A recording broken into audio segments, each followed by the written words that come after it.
For decades, fans accepted the story as tragic but simple, a beloved musician lost in a fiery plane crash. But new evidence suggests that what happened to Ricky Nelson wasn't just an accident. It was the result of negligence, hidden warnings, and a cover-up that protected reputations instead of lives. This is the story of how one of America's brightest stars was betrayed by the system meant to keep him safe. The official line said it was all his fault, a careless musician, a band partying midair, drugs, recklessness.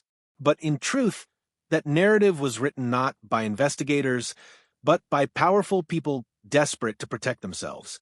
And only now, after decades of silence, the truth is finally emerging from dusty archives and forgotten files. If this kind of story touches your heart, if you're someone who cares about truth, responsibility, and speaking up for the voiceless, please like this video, subscribe to our channel, and share it with someone who should hear it. Let's get started. Act 1. The Rise of America's Golden Boy. Before the tragedy, before the tabloids, there was simply Ricky, the boy next door who grew up before America's eyes. Born into the famous Nelson family, he starred alongside his real parents and brother in the adventures of Ozzie and Harriet. For millions of Americans, he wasn't just a celebrity, he was family. He learned to smile on cue, deliver his lines, and make the world believe everything was perfect. Yet behind the carefully painted picture of domestic bliss, Ricky wanted more. Music, freedom, identity. By 1957, at only 17, he recorded I'm Walkin' and overnight became one of rock and roll's earliest teen idols. Girls screamed, records sold by the millions, and suddenly Ricky Nelson was a household name.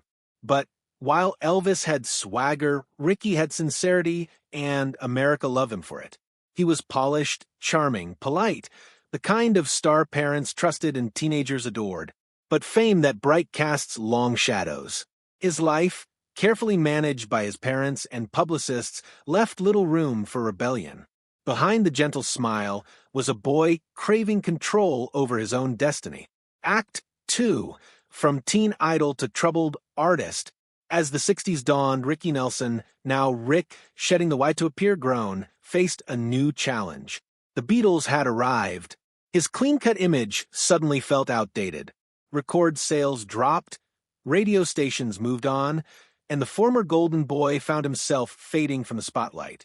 In private, Rick wrestled with doubts and family strain. His mother, Harriet, adored him but controlled him. She dictated career moves, public appearances, even relationships. His marriage to Kristen Harmon, once a golden Hollywood union, began to crumble under pressure, jealousy, and substance abuse. Still, Rick kept performing. He loved his band, the Stone Canyon Band, and found solace in the road. To fans, he was making a comeback, a veteran who had survived the changing tides of fame. His 1972 hit Garden Party summed it up perfectly. You can't please everyone, so you've got to please yourself. That song wasn't just a melody, it was a manifesto, a declaration of independence from the boy he used to be. But freedom came with a cost. Act 3. The Flight That Should Never Have Taken Off. December 31st, 1985. Rick and his band boarded a vintage DC-3 aircraft in Guntersville, Alabama, bound for Dallas for a New Year's Eve concert. The aircraft, more than 40 years old, had a nostalgic charm but a dark history. It had been privately owned, modified, and reportedly plagued with maintenance issues. Hours later, witnesses along a lonely stretch near DeKalb, Texas, saw a ball of fire streak across the sky. The plane crashed in a pasture, killing Rick, his fiancée Helen Blair, and 5 band members. Miraculously, the 2 pilots survived. America woke on New Year's Day to the shocking news. The nation's family boy gone in an instant. The tabloids swarmed. Headlines screamed about cocaine, partying, even freebasing gone wrong. Without evidence, the story took root. The crash was the inevitable result of rock star excess. But Rick's children and close friends knew that wasn't true. He'd been sober, one family member said. He was focused, happy, planning his next tour. Yet their voices were drowned by sensationalism. Act 4, the official story and its cracks. The National Transportation Safety Board's 1987 report blamed a cabin fire, cause undetermined. But rumors persisted. The heater system, known for leaking fuel fumes, had been suspect for years. Maintenance logs showed repeated issues. Some pilots even refused to fly DC-3s with that exact model of heater. Still, the official explanation never changed. No clear evidence, no liability. Case closed. Until now. Act 5, The Hidden Archives. In 2023, aviation historian Dr. Elizabeth Chun began digitizing NTSB case files for a university research project.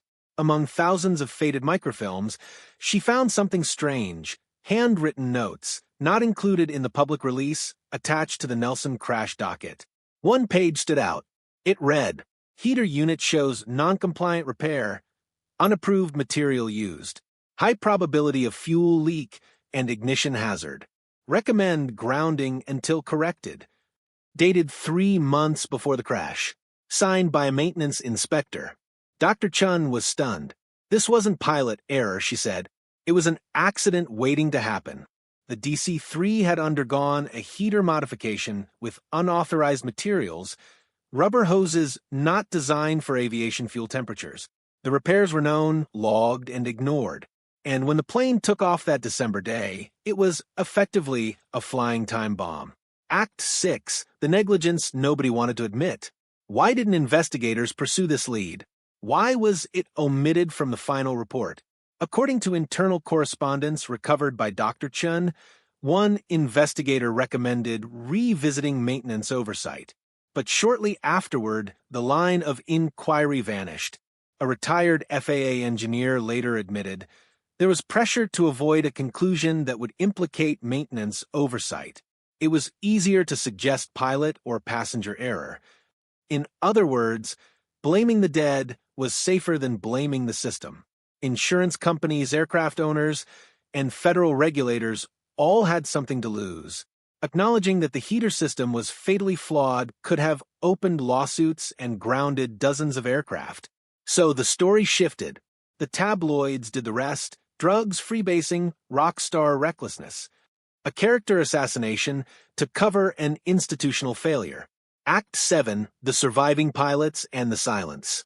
The 2 surviving pilots, Rick's friend Ken Ferguson and co-pilot Brad Rank, carried scars both physical and emotional. For years, they avoided interviews. When Rank finally spoke in the 1990s, he hinted at what many suspected. That heater, it was trouble. I told him to check it before we left, but we were behind schedule. I never thought it would blow. His words were rarely printed. Editors preferred scandal over system failure. After all, Rockstar Killed by Faulty Heater doesn't sell magazines like Rockstar Dies in Drug-Fueled Fire. Act 8, The Family's Long Fight. Rick's children, Tracy, Gunnar Matthew, and Sam, spent decades battling both rumor and grief. They had to grow up under the weight of cruel gossip. Even as adults, they were asked about their father's drug problem that never existed. In the late 2000s, the Nelson family quietly funded private research into the crash. They obtained fragments of the plane and interviewed retired mechanics. Their findings matched Dr. Chen's conclusions almost exactly: an illegal repair on a known defective heater system. But by then, statutes of limitation had expired. There would be no lawsuits, no new hearings. Only a bitter truth: their father's death had been preventable. Act 9, Reclaiming the Legacy. For years, the shadow of that false narrative haunted Rick Nelson's legacy. He was remembered as the teen idol who flamed out. But slowly, historians and fans began setting the record straight. In 2024, the Smithsonian's American Music in Flight exhibit featured Rick's guitar and a section detailing the newly uncovered evidence. The display plaque read, "Ricky Nelson's death was not the reckless act of a fading star. It was the result of systemic failure, negligence, and forgotten accountability." For the first time, the public saw his story not as a cautionary tale of excess, but as a tragedy of trust betrayed. Act 10, The Broader Pattern.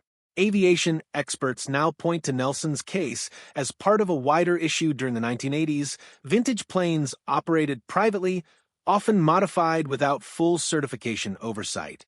The Federal Aviation Administration was underfunded, inspections inconsistent, and paper records scattered. Dr. Chen's discovery sparked a wave of reevaluations. At least 3 other fatal crashes from the same decade showed identical heater modifications, all filed as cause undetermined. One investigator put it bluntly, "We weren't covering up one accident.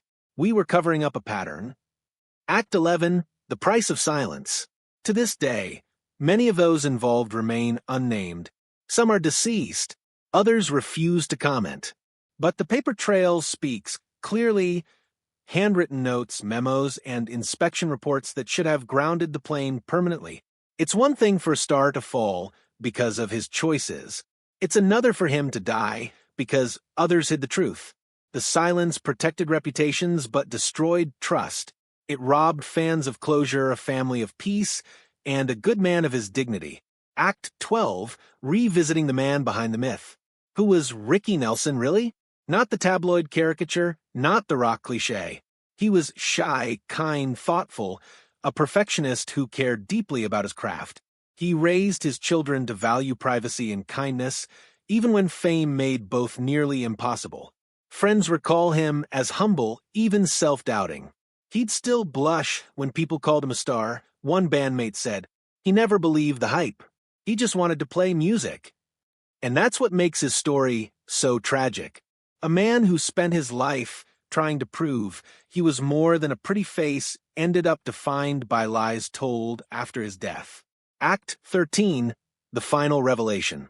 When Dr. Chen presented her findings at an aviation safety conference, few expected the emotional response. Seasoned pilots cried.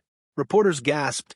On the big screen, the projector displayed the damning line in the inspector's handwriting. Non-compliant repair, accident waiting to happen. For the first time, the truth wasn't whispered or rumored, it was documented. And as the audience stood in silence, one of Rick's surviving bandmates whispered he didn't die for nothing. Act 14, The Weight of Legacy. Ricky Nelson's story is more than a tragic footnote in music history. It's a cautionary tale about what happens when institutions prioritize convenience